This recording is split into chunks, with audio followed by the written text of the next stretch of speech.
Hello and welcome to the Warframe tier list. Today we will be going over Frost. First things first, let's go into the build.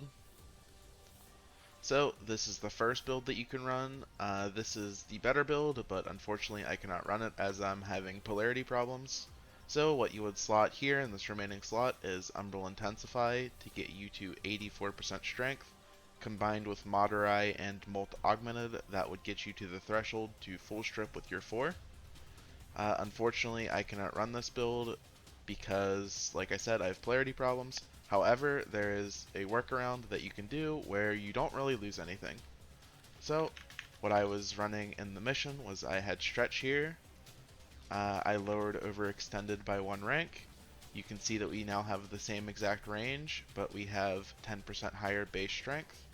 And I was just simply running Augur Secrets here to get the Augur mod back that we took off from Augur Reach. Ideally, you would run the other build for the 10% more strength, but it really does not matter whatsoever because the strength really doesn't do all too much anyway. It will just make it so we armor strip them slightly earlier into the mission. And if you're not running an endless mission, then you don't really need to full strip the enemies anyway. As for the rest of the build, we are opting for Dispensary over his 1.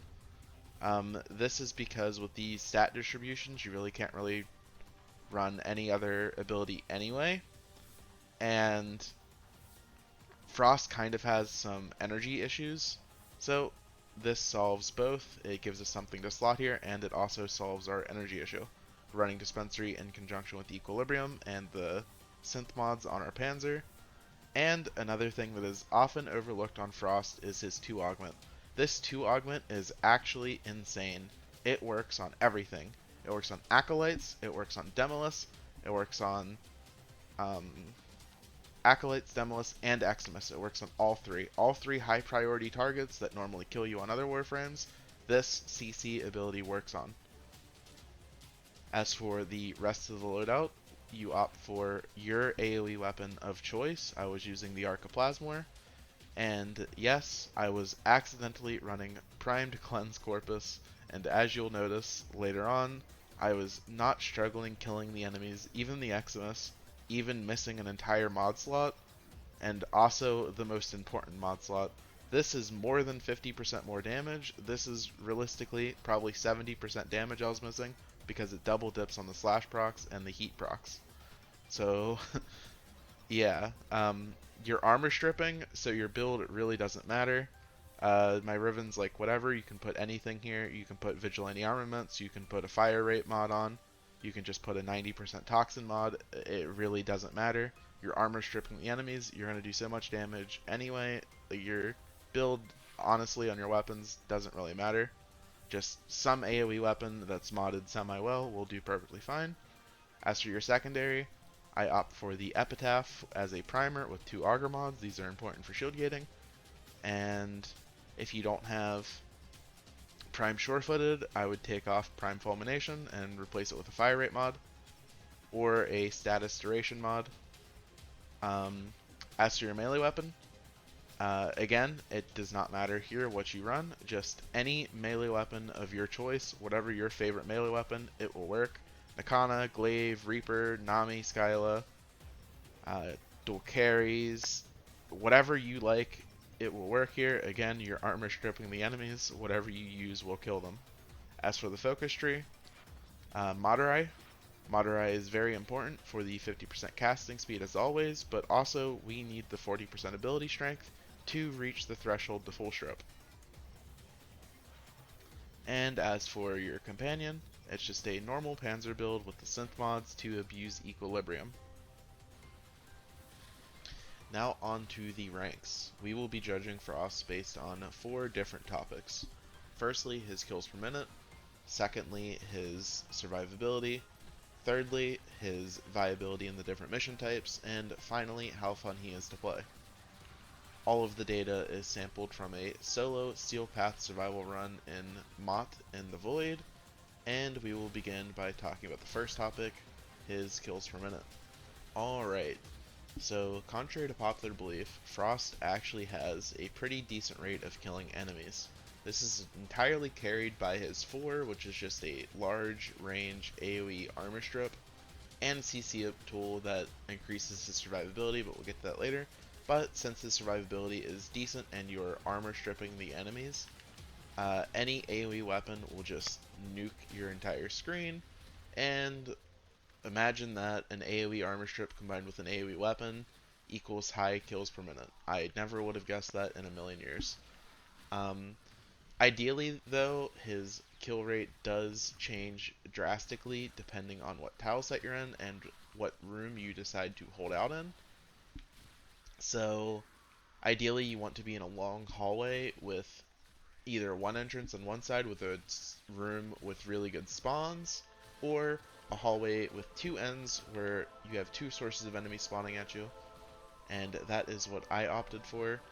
And one of the rooms had okay spawns and the other room had really good spawns, and all I was doing was just running back and forth, pressing my 2 down the hallway. It would hit literally everything, slow them down, prime them with cold procs, and then I would just kill them and then look down the other end of the hallway and do the exact same thing. This led to getting about an 85 kill per minute game with Frost, and honestly, that's not bad. And it will also scale forever because, again, you're armor stripping them, so anything can kill level capped enemies when they're armor stripped. So obviously, it trickles down into the lower levels, like the 50s, the 80s, the 100s, the 200s. He can kill them all the same. With all of that being said, I will have to give his overall kills per minute a flat B. Moving on to the second topic, his survivability. Again, this varies here a lot because just like for his kills, for his survivability, you want to be in tight corridors. That way, you're not just getting shot from a million different angles, and you can hit enemies all with your 2 to slow them down, and again, your 4, just so then you can press your 4, armor strip them, and wipe them off the map because dead enemies cannot shoot you back.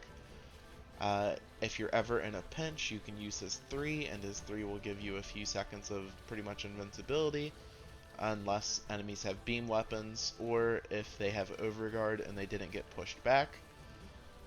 So yeah, all of that being said, his 2, his 3, and his 4 all together work very well at keeping him alive as long as you're in the right room.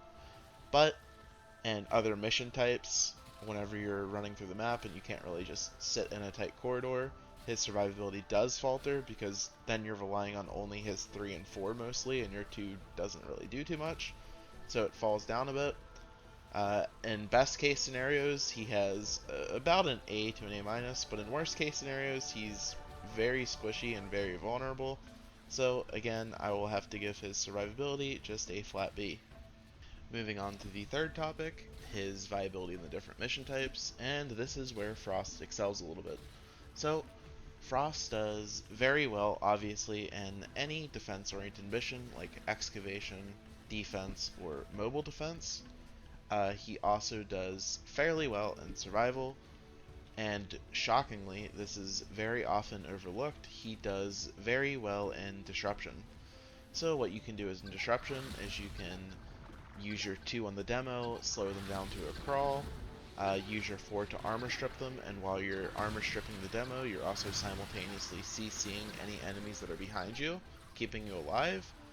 And then you can use Magus Lockdown to stun the demo for an eternity while you shoot them and kill them. So yeah, he's very good in disruption, very, very, very often overlooked, and good in any defense mission, okay in survival. The only missions I wouldn't take him to are missions similar to exterminate, rescues, sabotages, captures, stuff like that, where it's mostly just mobile the entire time and killing enemies, because A, he just has a slow sprint speed, so if it's a mission that you just run through, you would just be slower than everybody else because of his horrendous sprint speed, and B, because, well, his kit just isn't really built for that. You kind of need to be holding out to make use of his kit, so if you're just constantly running everywhere, his kit doesn't really do anything. So for all of these reasons, I will have to give his viability a B plus or an A minus. I'll be generous and give our Frosty Boy an A minus. Now onto the final subjective category, how fun is Frost to play? And unfortunately, I will have to go a little low here because I personally find him to be a little boring. His abilities don't really feel that impactful, even though they honestly are pretty good. I wish he would get just a slight rework to make him a bit more interesting, but unfortunately, I think he's just kind of bland, doesn't really do too much, doesn't feel impactful, and you're pretty much entirely just killing with your guns, and you're not really amplifying your guns in a unique way either, other than just armor stripping the enemies, which pretty much everybody can do nowadays, although Frost's armor strip is very good comparatively to the other ones. But yeah, I just personally don't find it to be that interesting, so I will have to give it a C+. In conclusion, I think Frost is a solid B tier Warframe.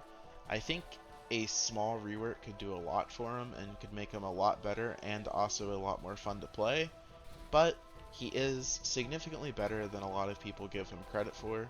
A lot of people would just say that he's trash and has no use, but as you can see, he's actually pretty decent in a lot of different ways.